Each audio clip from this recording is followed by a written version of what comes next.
What is going on, everyone? Today we are discussing the only way to build a good foundation in your life.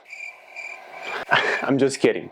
There's no one way to build your life, to build a foundation for your goals and dreams and really lay the groundwork for what you want to accomplish. But there is some suggestions out there on how you might want to go about it if that was the case. Today we are going to be discussing the 7 habits of highly effective people. This is going to be a 9-part series in which we will cover the intro today, habits 1 through 7, and then we're going to finish up with the 9th video as an overview. So what this really entails is building the foundation for successful habits and utilizing principles that aren't attached to one religion, philosophy, or way of thinking.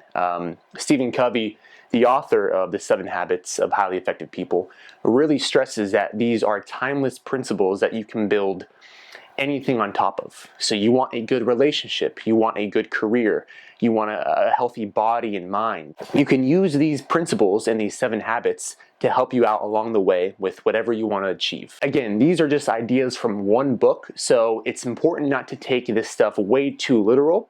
Take what applies to you and take what you think you can use and focus on that and leave everything else. So Stephen Covey really stresses the inside-out approach. And what that approach entails is starting with yourself. Realizing that all the negative thoughts, all the positive thoughts, and every emotion in those thoughts originates from you. So if you want to be in a happy, loving relationship, you have to be the person who is a loving and supportive person. You have to understand that everything we are feeling is inside of us and not in reality. So we can't keep trying to change reality without changing ourselves first. And that's what he stresses is the most important part. And arguably, if you took this one concept from the 7 habits and really applied it to your life, you could see very drastic changes. Starting with the inside-out approach is really important. And again, the flip side of the inside-out is obviously the outside-in, right? You're searching for the answers. Someone is always doing something to you. You're never the problem, right? If you have that mindset, you're always going to be blaming other people for your failures or successes, and you're going to be stuck in that dependency of relying on outside sources for your love, emotions, whatever the case may be. These habits and principles are supposed to propel you in an upward spiral of greater responsibility and efficiency in life. Self-mastery is what really the first 3 habits are all about. You want to make sure that you love and respect yourself first, inside, before you move on to giving love and giving respect to other people, because there's always going to be a rocky foundation if you don't love yourself first. You don't have to perfect the first 3 habits in self-mastery. You don't. You have to be aware of them and work on them if you want, or work on the ones that you need to, or that you feel you need to, and then move on and explore the other 4 habits. But in no way do you have to perfect any one habit before you move on to the next. These habits, all 7, are really about effectiveness. How effective can you be at utilizing them in your life with others and yourself? One that the author would argue, if you left all the other principles and habits and just took this one, you would be very effective. This principle is the P/PC balance. P is the production or the desired result that you want. PC is a production capacity, the asset that you are utilizing to get that goal or the desired result.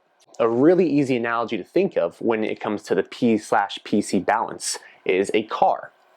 The car is the asset. It's the PC. It has the ability to get you from point A to point B. So if you only focus on the production part of going places and meeting people and doing things in your life, but you neglect the PC or the car itself, if you don't give it oil, if you don't put gas in it, if you don't do the normal maintenance, that production capacity in that car is going to dwindle, right? You're going to kill your car eventually, and sooner or later, you won't be able to get from point A to point B. And when it comes down to it, ourselves, we are the most important production capacity we have. Our mind, our body, if we keep working on these things and improving them, doing the recovery exercises that we need to do in order to keep working out. reading more and learning more in order to keep earning more or improving our relationships. Stephen really stresses, and again, this is why this is arguably one of the most important things from this book, before we even get to the 7 habits, he really stresses that we are the most important production capacity. You yourself are your most important asset in life. This is going to be the first video of a 9-part series. Habit number 1 is coming in 2 weeks. I'm going to do these videos bi-weekly to keep the content a little bit interesting and creative possibly. Please like and share the video if you enjoyed it, and subscribe if you want more content like this. Thank you very much. I'll talk to you guys next time.